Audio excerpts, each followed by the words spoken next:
Hey, it's Jason. I'm back with another video. I know a lot of us are confined to our homes with social distancing and may not always have someone to game with. So I thought today I'd take a look at the solo play rules of the classic game, Dungeon. So let's see how it goes. So if you haven't played Dungeon before, it is a very simple dungeon crawler. You can play 4 different types of characters: a rogue, a cleric, a fighter, or a wizard. In a multiplayer game, the object is to survive the dungeon long enough to collect treasure cards.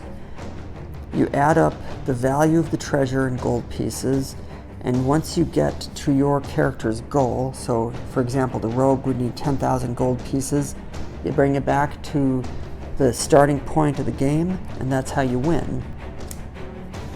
In a solo player game, there's no race to the finish, so there are some alternate rules, and let's take a look at those real quick. There's the treasure hunt, where you pick a random treasure and try to find that to win. You know which level it's on, so it's kind of easy. The timed game, you play with the regular rules and just try to do it in 30 minutes. And the hunted, it looks like you play the same thing, only you have a random monster who's chasing you down to find you and destroy you. That sounds actually the most fun, but for simplicity's sake, and just to give a good demo of the game, we're going to pick the treasure hunt. We'll do it on level 1 so that it's a little easy. One thing to mention on the treasure hunt, I believe it says before your hero dies twice. We'll probably play this roguelike since I'm a rogue, and if I die, we'll just stop then, just to give you a good sense of the game. So you see some combat, and you'll see some treasure, and let's give this a start. Okay, so the first thing we do, since it's a solo game, we find the random treasure. It's kind of hard to shuffle these little guys. Here, we'll cut. What do we have? Okay, find a sack of gold with 1,000 pieces. So if we find one of those, I guess we win the game, or maybe we go back to the beginning. I don't know, we shuffle it back in. I'll periodically remind myself that I need to find 1,000 pieces of gold to win the game. So I'm the rogue. Let's give you a little look. Focus in on him or her, I don't know. Looks like an elf, kinda. Nice shiny art. Okay, this is a type of board game where you do not roll for movement, you just move 5 spots. I guess we'll just keep doing that even though it's solo. I'm going to keep it in level 1 so that it's easy. But you've got level 1, so it's just harder monster difficulty when you get to higher levels. So if you got 1, you got 2 in the orange, 3 in the red, 4 in the purple, 5 in the blue, 6 in the green. We're going to stay in the white/yellow, maybe cream, and go. So let's go 1, 2, 3, 4, 5. Well, do we even need to counter moves? Probably not. We're in here, we're fighting a monster, or we're drawing a card. So you get in a room, you draw a card. We have drawn a dire rat. So the way combat works is pretty simple. You look at your color. I'm a rogue, I'm green, so I have to roll a 5 on 2 dice to beat the monster. I rolled a 6, so I defeated the monster. You defeat the monster, he goes to the discard pile, you draw a treasure. It's a sack of gold worth 250. You can get some objects that help you with combat and other things. Oh, and then after you beat a room, you leave one of these little, let's focus in here, little graveyard things on it. So you only draw 1 monster per room. I guess that way you don't run out of cards, or you can't stick around a level and keep going. Yes, I keep wanting to roll for movement. You know, I use a house rule when I play with my 8-year-old. We roll for movement. Just keeps it kind of interesting. Okay, let's see. We'll go to this room. Whoops, we draw a card. It is A Minotaur. Once again, we need to roll 5 to defeat him.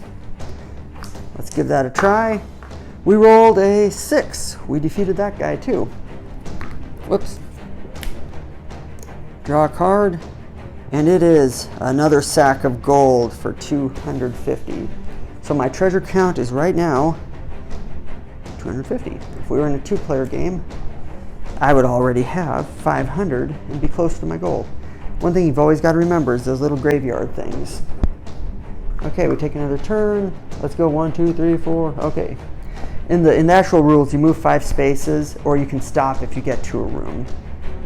When you land on a big room like this, or this, or this, or whatever, you draw 3 and you don't get a treasure. In smaller rooms, when you defeat the monster, you get a treasure. So let's fight a level 1 monster. We've got another dire rat. And I rolled an 8. Where were these rolls when I was playing Talisman Online last night? We defeat the dire rat. He goes to the discard pile. We draw a treasure. It is, ooh, a secret door card. You can move through secret doors. Hey, nice. So the way secret doors work, or you have to roll to get through them. Well, you don't have to when you have that card. Just awesome. And let's never forget the little tombstone card. Let's go this way. 1, 2. Ah, heck. Let's go try a level 2 just for fun. Okay. Yeah, I'm looking for a level 1 treasure. I suppose I shouldn't be bothering in level 2, but what the heck. Let's see what it's like to lose a battle. A giant lizard. Still have to roll a 5 to defeat him. And I rolled a 6. Okay, we got that guy. Let's draw a level 2 treasure. It is, ooh, the magic sword. Nice. Let's see, place this face up. Oh, okay, so that'll give you your attack bonus. So let's roll. So it says, place this face up, roll 2 dice. 2 to 9, you get +1. 10 to 12, you get +2 on your roll. We rolled a 12. Again, where are these numbers when I'm at the casino? So I have a little, let's see, a little +2. Here, let's get that where you can see it. So I keep my shield, sword, I just put it, I'll just stick it right here so we see it.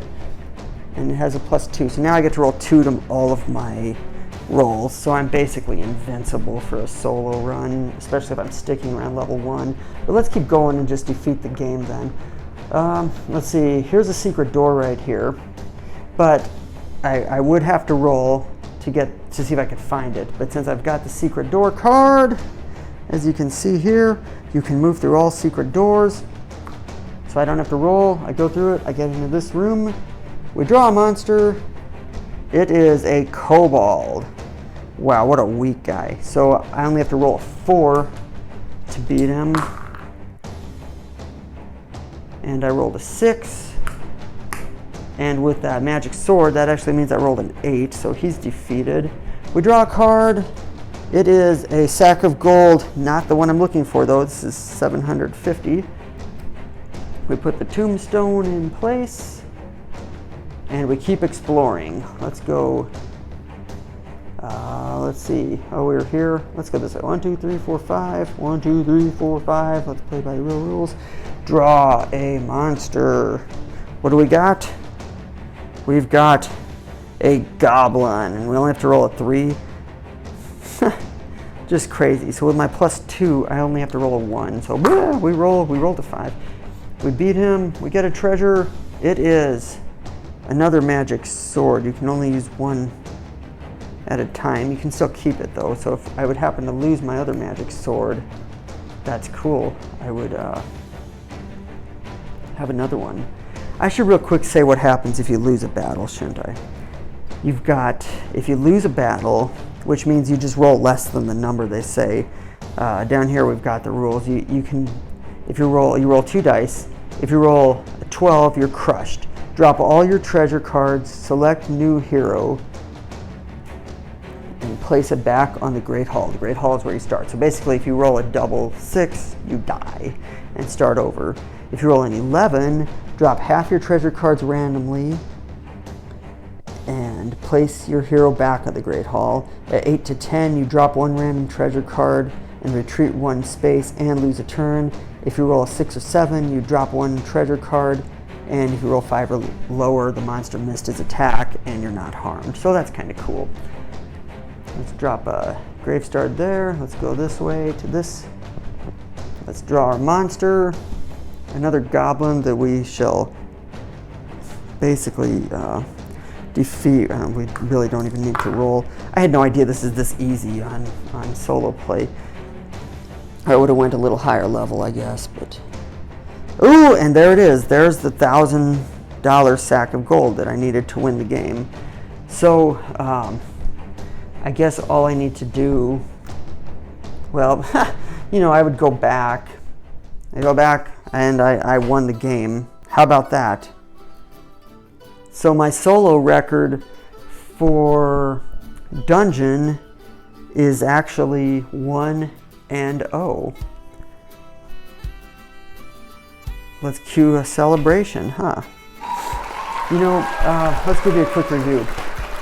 Would I play this again?